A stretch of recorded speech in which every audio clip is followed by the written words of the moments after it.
Halo semuanya, di sini kami akan mempresentasikan soal mitigasi risiko likuifaksi di Cilegon, di mana kami akan membahas tadi kasus soal Fribo Stone Column. Yang pertama, di sini saya akan menjelaskan soal Cilegon dan juga tantangan geotekniknya. Nah, Cilegon itu merupakan industri nasional pusatnya ya, di mana terdapat infrastruktur yang vital, kontribusi ekonomi yang signifikan, dan juga gerbang logistik pesisir. Cilegon memainkan peran krusial sebagai jantung ekonomi berat dan juga pelabuhan pesisir, menopang perekonomian regional maupun nasional. Akan tetapi, Cilegon juga memiliki tantangan geoteknik yang serius. Yang pertama, terletak di cincin api Pasifik, rentan gempa bumi dan juga tsunami, serta potensi likuifaksi tinggi. Sebagai bagian dari zona megatrust, Cilegon menghadapi resiko gempa bumi dan juga tsunami yang memicu likuifaksi dan juga pergeseran tanah. Oke, selanjutnya di sini saya akan menjelaskan soal definisi dari likuifaksi. Jadi likuifaksi itu apa sih? Likuifaksi merupakan peristiwa hilangnya kekuatan geser tanah di mana tanah padat berubah menjadi cairan.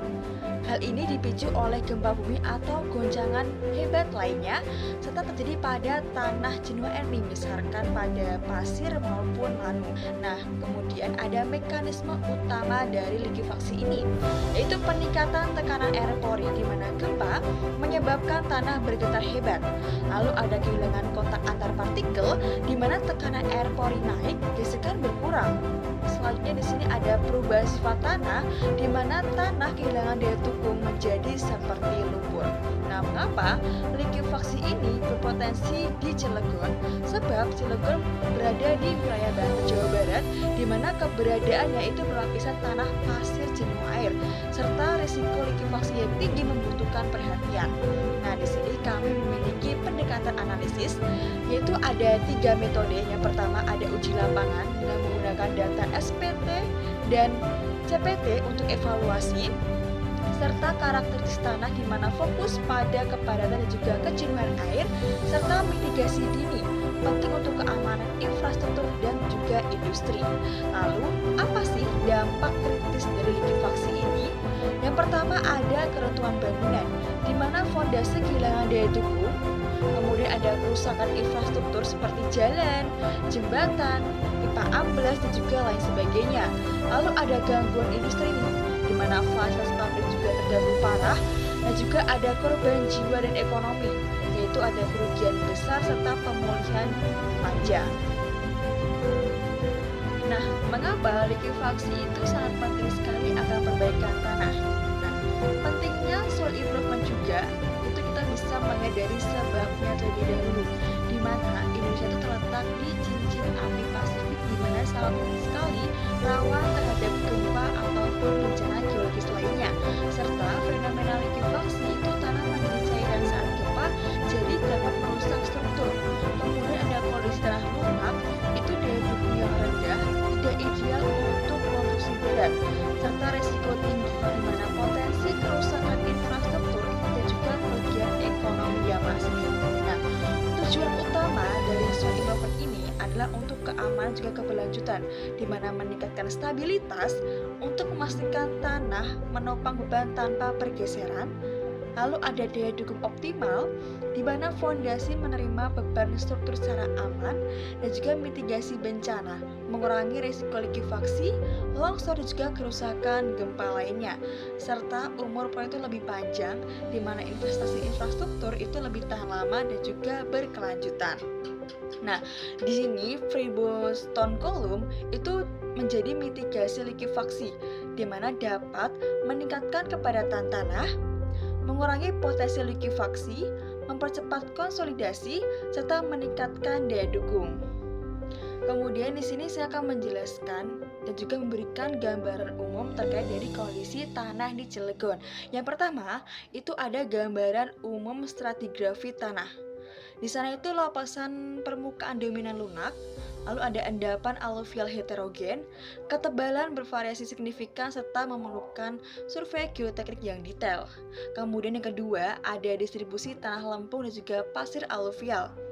di mana didominasi lempung dan juga pasir, kandungan air yang tinggi, daya dukung rendah, serta sangat rentan terhadap likuifaksi.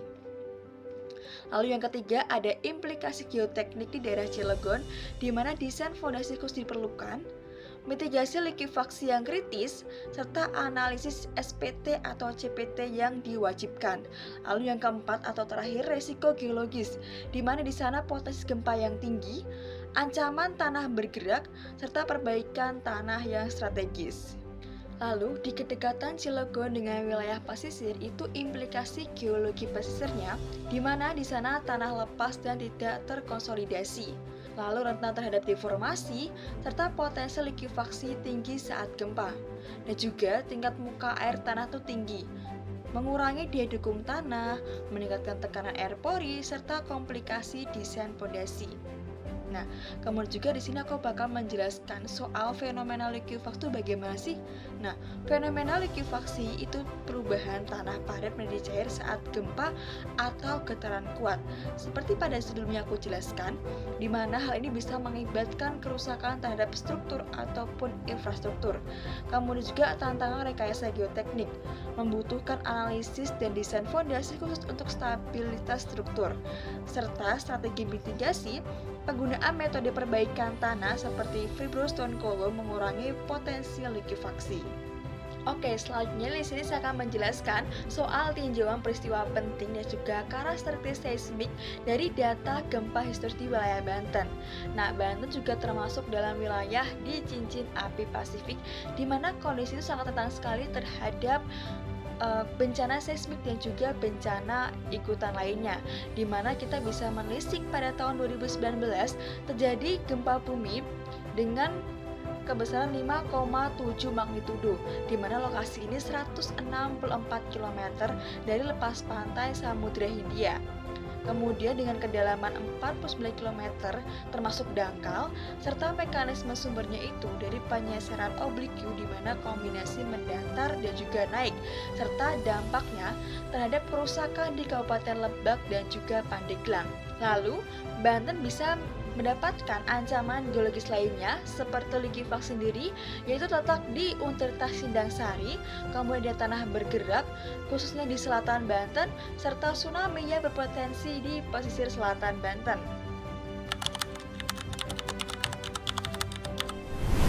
Selanjutnya, saya akan mempresentasikan tentang fenomena likuifaksi, mekanisme terjadinya tanah padat menjadi cair terhadap getaran seismik. Apa itu likuifaksi? Likuifaksi adalah proses hilangnya kekuatan tanah dan mengubahnya menjadi kemasan cair. Transformasinya adalah tanah menjadi lumpur. Hal ini dipicu karena getaran bumi yang sangat kuat, serta mengakibatkan kondisi bangunan menjadi tenggelam atau ambles. Pada fenomena ini dikarenakan kondisi awal partikel-partikel tanah yang saling bersentuhan, lalu gelombang memisahkan antara partikel-partikel tersebut, sehingga menyebabkan tekanan air yang menyebabkan fenomena likuifaksi tersebut terjadi. Pada fenomena ini terdapat dua fase, yaitu fase pertama adalah getaran gempa dan densifikasi tanah. Getaran gempa yang kuat merambat melalui tanah sehingga menyebabkan partikel-partikel tersusun jadi lebih rapat atau densifikasi. Pada fase kedua yaitu peningkatan air pori dan hilangnya kekuatan. Pada hal ini air tidak dapat keluar dengan cepat sehingga menyebabkan tekanan air pori yang menyebabkan tegangan efektivitas tanah meningkat drastis. Contoh gempa likuifaksi yang tidak jauh baru-baru ini adalah gempa Palu 2018. Pada gempa Palu 2018 ini memicu likuifaksi masif sehingga tanah menjadi cair yang menyebabkan bangunan atau struktur-struktur ambles atau tenggelam, serta desa Lolu yang mengalami pergerakan literal hingga 150 meter. Pada gempa Palu 2018 ini menyebabkan juga kerusakan infrastruktur dan bangunan, yaitu bangunan yang ambles dan bergeser dari fondasi, jalan-jalan yang retak dan infrastruktur yang roboh, serta kerugian material dan sosial yang sangat besar. Kita lanjut ke pembelajaran kasus likuifaksi nyata. Identifikasi zona likuifaksi adalah kunci untuk pencegahan bencana struktural. Pada kasus ini ada metode deteksi cepatnya, yaitu uji CPT, uji SPT, dan pemetaan geologi. Solusi perbaikan tanah pada likuifaksi nyata ini, yang pertama ada fibrous stone column, yaitu peningkatan kepadatan drainase. Yang kedua adalah dynamic compaction, yaitu peningkatan pemadatan tanah yang mendalam. Terakhir ada injeksi growth. Solusi perbaikan tanah ini yang diartikan sebagai menstabilkan tanah yang lemah. Kita menuju ke solusi perbaikan tanah yang pertama, yaitu fibrous stone column. Fungsi fibrous stone column ini adalah memperkuat tanah lunak, meningkatkan daya dukung fondasi, mengurangi penurunan yang seragam, dan mengurangi air pori saat gempa. Contohnya adalah proyek yang rawan gempa pada daerah Banten dan Palu. Ada juga manfaat dari fibrous stone column ini, di antara lainnya adalah meningkatkan kepadatan tanah dan kekuatan geser. Yang kedua adalah mempercepat konsolidasi tanah kohesif serta biaya relatif efektif untuk jangkauan luasan tanah yang sangat luas. Next adalah prinsip alat kerja FibroFloat. FibroFloat ini mempunyai mekanisme dan penginjeksiannya, yaitu yang pertama ada vibrasi frekuensi tinggi, yaitu untuk mengurangi gesekan antara partikel tanah. Kedua adalah penginjeksian air atau udara. Fungsinya adalah untuk melunakkan tanah granular yang ada di sekitar. Selanjutnya adalah pembentukan lubang dan kompaksifikasi. Yang pertama adalah formasi lubang vertikal, yaitu FibroFloat yang menciptakan lubang penetrasi dan vibrasi. Yang kedua adalah pengisian dan pemadatan. Pada hal ini, material granular diisi dan dipadatkan secara progresif. Proses ini meningkatkan kepadatan, daya dukung, dan mengurangi potensi likuifaksi. Next, ke slide selanjutnya ada solusi geoteknik untuk stabilitas optimal. Solusi geoteknik untuk stabilitas optimal yaitu dibagi menjadi dua. Pertama yaitu peningkatan kekuatan geser tanah komposit. Di antara lainnya, meningkatkan kepadatan dan kekakuan tanah di lokasi, bentuk kolom agregat yang kuat secara vertikal, mendistribusikan beban secara lebih merata ke lapisan bawahnya. Yang kedua ada pengurangan deformasi lateral akibat likuifaksi, yaitu mempercepat disipasi air pori yang berlebih, serta meminimalkan pergerakan tanah lateral dan keruntuhannya. Selanjutnya presentasi akan dilanjutkan teman saya sebagai berikut. Ada pemasangan batu pecah pada kolom. Pada pemasangan batu pecah pada kolom ini dibutuhkan juga spesifikasi kualitas yang diunggulkan. Di antara lainnya adalah gradasi ukuran yang seragam, kuat dan tahan abrasi tinggi, bebas material halus atau organik, dan memiliki ukuran butiran yang sesuai desain. Selanjutnya kita ke fungsi drainase unggul. Fungsi drainase unggul ini untuk menyalurkan air pori berlebih, mengurangi tekanan air pori, dan meminimalisir terjadinya likuifaksi. Pada hal ini ada juga peningkatan kekuatan kolom. Fungsinya untuk meningkatkan kepadatan tanah, untuk juga distribusi beban merata, struktural yang signifikan, serta mengurangi potensi penurunan. Kolom batu pecah menjadi solusi vital likuifaksi di daerah zona rawan. Pada kolom batu pecah tersebut mengurangi resiko terjadinya pencairan tanah akibat gempa. Hal ini penting juga pada di daerah rawan gempa seperti daerah Banten dan Palu. Selanjutnya ada tujuan fibrous stone column. Tujuan fibrous stone column ini adalah untuk proses instalasi batu kecer pada kolom secara efektif, serta meningkatkan kepadatan tanah granular di sekitar, dan juga untuk meningkatkan kepadatan dan gaya geser. Ada juga kompaksi tanah di sekitar kolom. Yang pertama ada peningkatan densitas in situ pada tanah tak kohesif. Yang kedua ada peningkatan kuat geser dan peningkatan kekuatan secara signifikan. Yang terakhir ada pengurangan potensi penurunan pasca konstruksi. Pada hal ini ada juga pengurangan potensi likuifaksi. Di antara lainnya yaitu padatan tinggi, mencegah peningkatan tekanan air pori, mencegah tanah kehilangan gaya geser saat terjadinya gempa. Yang terakhir ada meningkatkan stabilitas fondasi di zona seismik. Pada vibrasion kolom ini mengubah tanah yang rentan menjadi pondasi yang kokoh dan tahan terhadap ancaman likuifaksi. Kita lanjut ke fungsi drainase vertikal. Yang pertama yaitu untuk mempercepat konsolidasi tanah. Yang kedua, mengalirkan air pori berlebih secara efisien. Yang terakhir adalah meningkatkan kekuatan gaya geser pada tanah. Ada juga disipasi tekanan air pori yang berlebih. Di antaranya yaitu mencegah likuifaksi saat gempa, minimalkan deformasi tanah dan penurunan, dan menstabilkan struktur pondasi di atasnya. Pada hal-hal tersebut, ada juga fungsinya yaitu meningkatkan kepadatan tanah, mengurangi resiko likuifaksi, dan stabilisasi pondasi bangunan.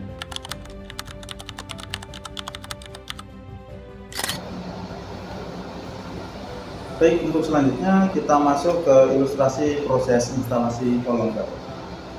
Untuk memberikan gambaran yang lebih jelas, mari kita lihat ilustrasi proses instalasi kolom batu ini. Dimulai dari penyiapan lokasi, kemudian alat vibrospot membuat lubang, lalu material agregat berupa batu pecah dimasukkan dan selanjutnya dipadatkan hingga membentuk kolom batu atau stone kolom yang kokoh di dalam tanah.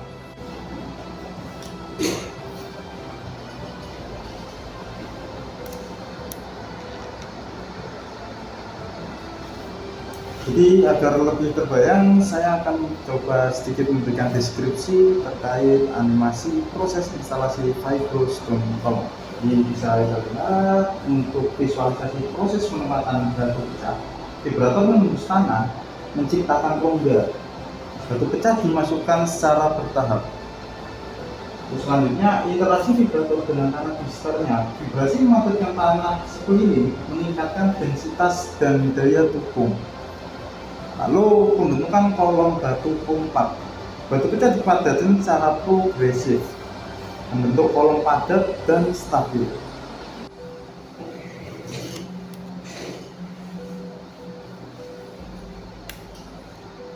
Sekarang mari kita terapkan teori ini pada studi kasus nyata. Kita akan melihat sebuah proyek fabrikasi klor-alkali atau CAPC di Cilegon, Banten. Proyek ini sangat penting bagi industri kimia nasional sehingga menjamin stabilitas fondasinya adalah prioritas utama.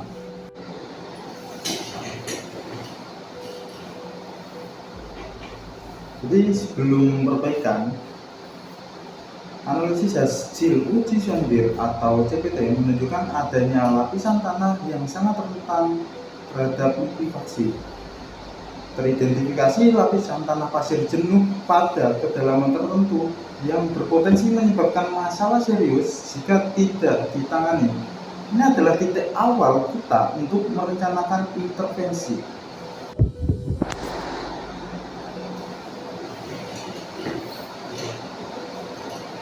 Data standar penetration test atau SPT yang menghasilkan nilai NSPT menjadi indikator penting dari distribusi nilai NSPT pada kedalaman berbeda, menunjukkan lapisan tanah yang relatif lepas.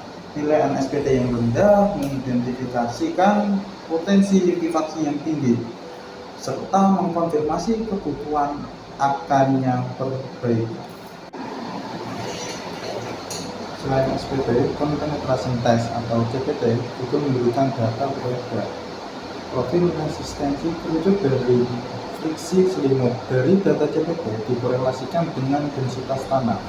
Dari data CPT ini, kita juga dapat mengidentifikasi secara lebih akurat lapisan-lapisan tanah yang rentan terhadap likuifaksi. Kedalaman muka air tanah atau groundwater level adalah faktor krusial. Fluktuasi muka air tanah, terutama saat musim hujan, dapat sangat mempengaruhi potensi likuifaksi. Muka air tanah yang dangkal, seperti yang ditemukan di lokasi ini, secara signifikan meningkatkan resiko likuifaksi. Berdasarkan semua data geoteknik tersebut, tim ahli merancang desain vibrostone kolom. Ini melibatkan penentuan diameter dan spasi antar kolom yang optimal, serta kedalaman instalasi kolom yang sesuai dengan profil tanah dan target mitigasi. Perhitungan kebutuhan material agregat juga dilakukan dengan sangat cermat.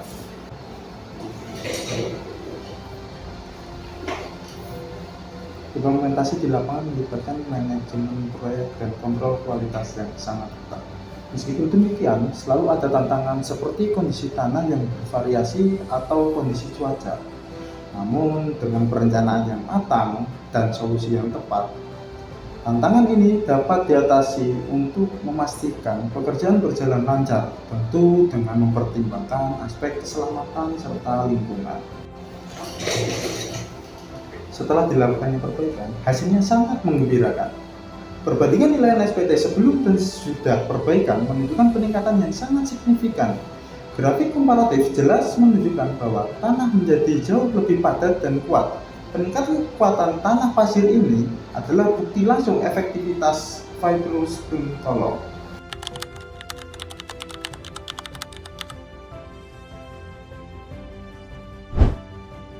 Peningkatan kinerja proyek dengan solusi geoteknik fibrous stone column. Di slide ini digambarkan manfaat tambahan yang didapat setelah proses perbaikan tanah. Tanah yang awalnya lemah berubah menjadi lebih stabil dan mampu mendukung struktur berat. Risiko retakan dan kerusakan struktur berkurang, dan dari sisi biaya, metode ini membantu mengurangi biaya perawatan jangka panjang. Jadi, dari segi teknis maupun ekonomi, perbaikan tanah dengan fibrous stone column berkontribusi positif terhadap keseluruhan proyek.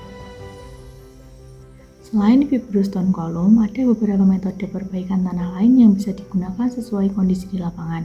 Misalnya, prefabricated vertical drain untuk mempercepat konsolidasi tanah lempung, dynamic compaction untuk memadatkan tanah granular dalam, dan grouting untuk memperkuat tanah dengan menyuntikkan material pengisi. Pemilihan metode harus disesuaikan dengan jenis tanah, resiko gempa, dan kebutuhan struktur yang akan dibangun. Pengurangan resiko likuifaksi. Pada slide ini, kita melihat bagaimana kondisi tanah setelah dilakukan perbaikan. Setelah dipasang fibrous stone column, tanah menjadi lebih padat dan lebih kuat.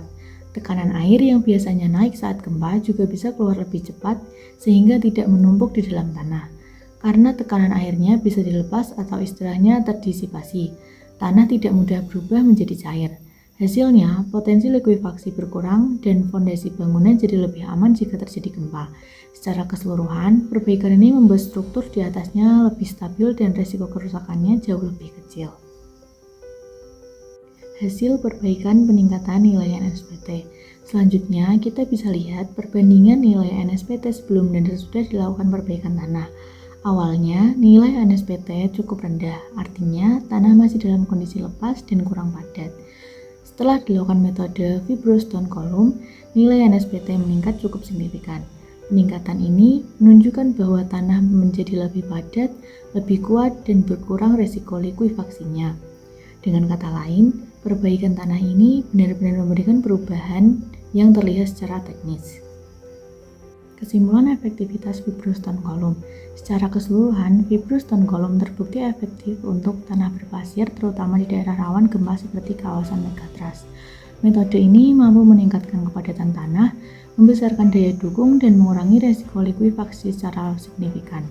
Dengan kondisi Indonesia yang berada di cincin api Pasifik, metode seperti ini sangat penting untuk menjaga keamanan fondasi dan infrastruktur penting.